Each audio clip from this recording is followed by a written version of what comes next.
बोलो विष्णु भगवान की जय। आषाढ़ मास के शुक्ल पक्ष के एकादशी को देवशयनी एकादशी कहा जाता है। इसी एकादशी से चातुर्मास का आरंभ माना जाता है। इस अवधि में कोई भी शुभ कार्य जैसे विवाह आदि नहीं किए जाते। मानता है कि इस दिन से भगवान श्री हरि विष्णु क्षीर सागर में शयन करते हैं, फिर 4 माह बाद उन्हें उठाया जाता है।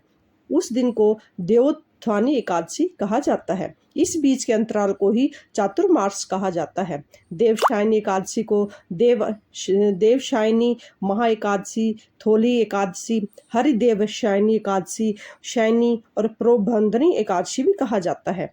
देवशयनी एकादशी व्रत कथा। चलिए हम स्टार्ट करते हैं देवशयनी एकादशी की व्रत कथा। धर्मराज युधिष्ठिर ने कहा, हे केशव, आषाढ़ शुक्ल एकादशी का क्या नाम है? इस व्रत के करने की विधि क्या है और किस देवता का पूजन किया जाता है? श्री कृष्ण कहने लगे कि हे युधिष्ठिर, जिस कथा को ब्रह्म जी ने नारद जी से कहा था वही मैं कहता हूँ।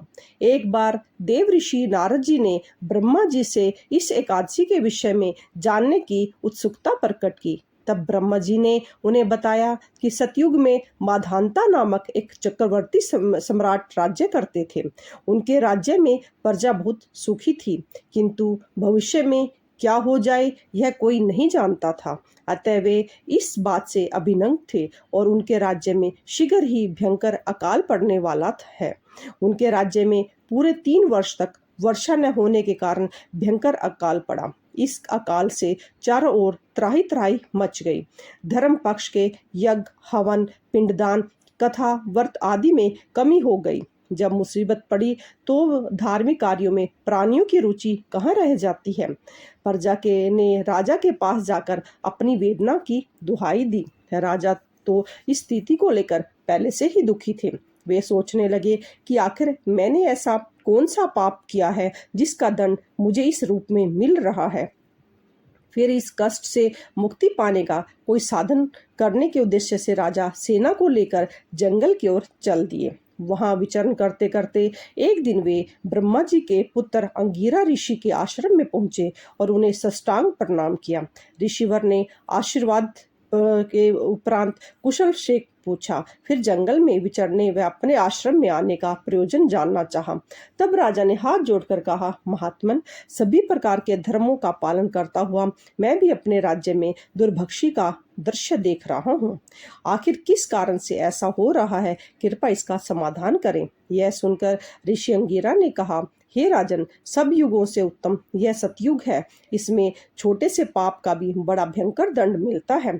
इसमें धर्म अपने चारों चरणों में व्याप्त रहता है। ब्राह्मण के अतिरिक्त किसी अन्य जाति को तप करने का अधिकार नहीं है, जबकि आपके राज्य में एक शूद्र तपस्या कर रहा है। यही कारण है कि आपके राज्य में वर्षा नहीं हो रही है। जब तक वह काल को प्राप्त नहीं होगा तब तक यह दुर्भिक्ष शांत नहीं होगा। दुर्भिक्ष की शांति उसे मारने से ही संभव है।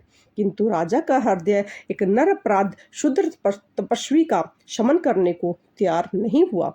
उन्होंने कहा, हे देव, मैं उस निरपराध को मार दूं, यह बात मेरा मन स्वीकार नहीं कर रहा है। कृपा करके आप कोई और उपाय बताएं। महर्षि अंगिरा ने बताया, आषाढ़ मास के शुक्ल पक्ष की एकादशी का व्रत करें। इस व्रत के प्रभाव से अवश्य ही वर्षा होगी। राजा अपने राज्य की राजधानी लौट आए और चारों वर्णों सहित पद्मा एकादशी का विधि पूर्वक व्रत किया।